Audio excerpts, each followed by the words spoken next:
আমাদের ভারতের রাজধানী দিল্লিতে আর মানুষ থাকতে পারছে না। দিল্লির বায়ুতে এত পলিউশন হয়ে গেছে যে জনসাধারণের ঘরে থেকে বাইরে আসাও মুশকিল হয়ে গেছে। বায়ু দূষণের পরিস্থিতি এত খারাপ হওয়াতে স্কুল কলেজে বন্ধ করে দেওয়া হয়েছে। দিল্লি পুরো বিশ্বর ভিতরে বায়ু প্রদূষণের ক্ষেত্রে প্রথম স্থান লাভ করেছে। বন্ধুরা, আজকের ভিডিওতে আমরা আলোচনা করব কেন দিল্লিতে এত বায়ু প্রদূষণ হয়েছে আর দিল্লির মানুষ অন্য দেশের তুলনায় কতটা খারাপ পরিস্থিতিতে বসবাস করে আছে। ভালো বায়ুতে AQI এয়ার কোয়ালিটি ইন্ডেক্স 50-এর নিচে থাকে, বায়ুর খারাপ পরিস্থিতিতে 100 থাকা লাগে, আর বেশি খারাপ পরিস্থিতিতে 200 থাকে। কিন্তু এই মান দিল্লিতে 200 নয়, 400 নয়, 800 নয়, 1600 পর্যন্ত চলে গেছে।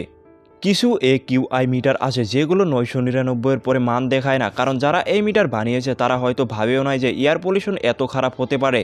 পুরো উত্তর ভারতে এমন কোনো জায়গা নেই যেখানে AQI এর মান 300 থেকে কম। বেশিরভাগ জায়গায় 300-র উপরে। লখনউতে AQI এর মান 320, কানপুরে 306, পাটনাতে 250, কলকাতাতে 206। ভারতের আদার বেশি শহরের পরিস্থিতি এইরকমই।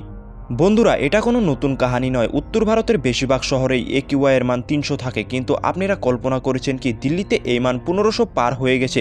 এই অবস্থা যদি অন্য কোনো দেশের শহরে হতো, এত সময় লকডাউন, শহর খালি করার ব্যবস্থা আরম্ভ করে দিত তারা। কিন্তু আমাদের দেশের নেতারা হিন্দু মুসলিমের লড়াই থেকে বাইরে আসতে পারে না। এখানে দোষ নেতার নয়, জনসাধারণের। কারণ নেতারা হিন্দু বিপদে আছে, মুসলিম বিপদে আছে বললেই তারা ভোটটা পেয়ে যায়। তাদের এইসব পরিস্থিতির উপরে কাম করার দরকারই পড়ে না। বিশ্বের অন্য শহরের সঙ্গে তুলনা করলে বুঝতে পারবেন আমরা কতটা বিপদে আছি। প্যারিসে AQI এর মান 23, জার্মানিতে 4, আমেরিকাতে 52, জাপানে 17। এইরকম AQI-তে অন্য দেশের মানুষ থাকে, আর আমরা থাকি 1000-এর উপরের AQI-তে। 1600 AQI কতটা ভয়ঙ্কর আপনাদেরকে একটা উদাহরণ দিয়ে বোঝাই। 2014-তে প্যারিসে এয়ার পলিউশন হয়েছিল। সেখানকার সরকারে জনসাধারণকে সরকারি গাড়ি ফ্রিতে ইউজ করতে দিয়েছিল যাতে পলিউশন কমে যায়, কিন্তু আমাদের এখানে কোনো কিছুই হচ্ছে না। দিল্লি শহরে এত বায়ু প্রদূষিত হওয়ার কারণ কি? বন্ধুরা, দিল্লি শহরে বড় বড় উদ্যোগ থাকার কারণে সেখান থেকে আসা ধোঁয়ার কারণে বায়ু প্রদূষিত হয়।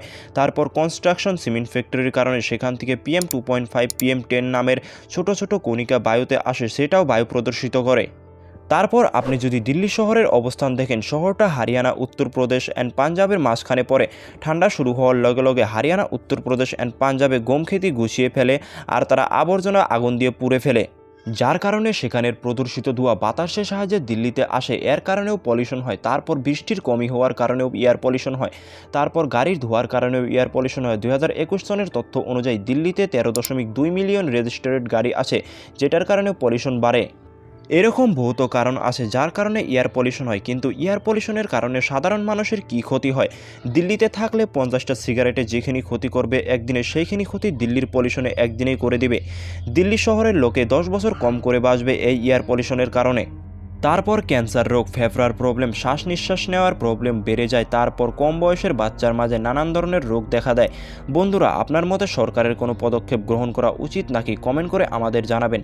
আমার তো মনে হয় সরকার ভারতের রাজধানী দিল্লি থেকে অন্য জায়গায় শিফট করে দিবে, তারপরও তারা এয়ার পলিউশনের উপরে কোনো পদক্ষেপ গ্রহণ করবে না।